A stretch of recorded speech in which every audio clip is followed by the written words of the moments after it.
My hands, I see, is like they are an extension of what I perceive and what I feel. And so when this touches something, I can't always recognize it right away. But if I come back to it, then I can see it better. But the enjoyment of the touch is an immediate kind of sensation. And I love that.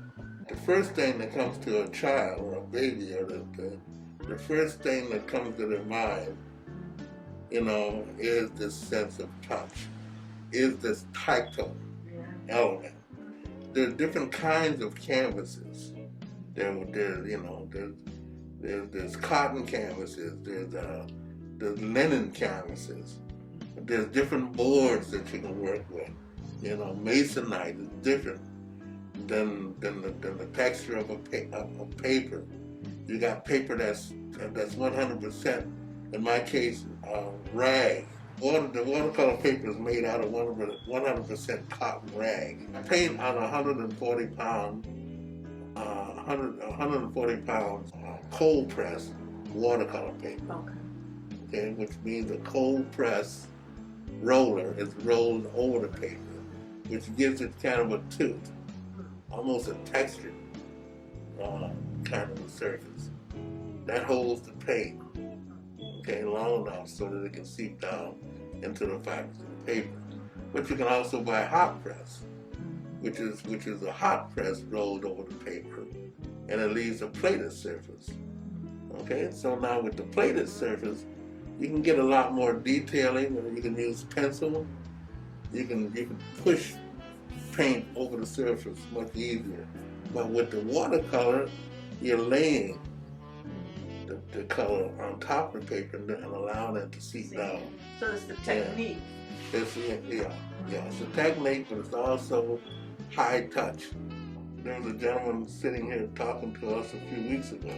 He enjoyed the sound of the brush rubbing against the surface of the canvas. He says it's like music to his ears. Again, that's a very high level of touch, a tactile experience. But he reads it with his ears as well as with his eyes, and I find that to be fascinating because it's true. Sometimes when I walk into a room and I smell the turpentine or the oil, it heightens my sensibilities about what I'm about to get into as far as the painting. So if you weren't painting, what would you be doing? I would probably be a musician, not an instrumentalist.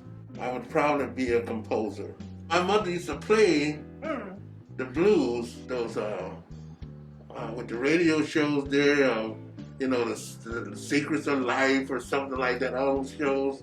But then it would always be the blues. That was in my bones. Yes.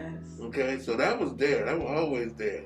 Then my mother, which is really funny, after I got older, and she started a church. She said, son, the Lord said that he wants you to sing the songs.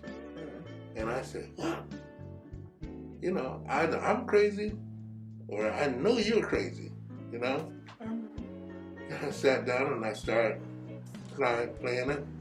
And I used to have dreams where I would see the chords.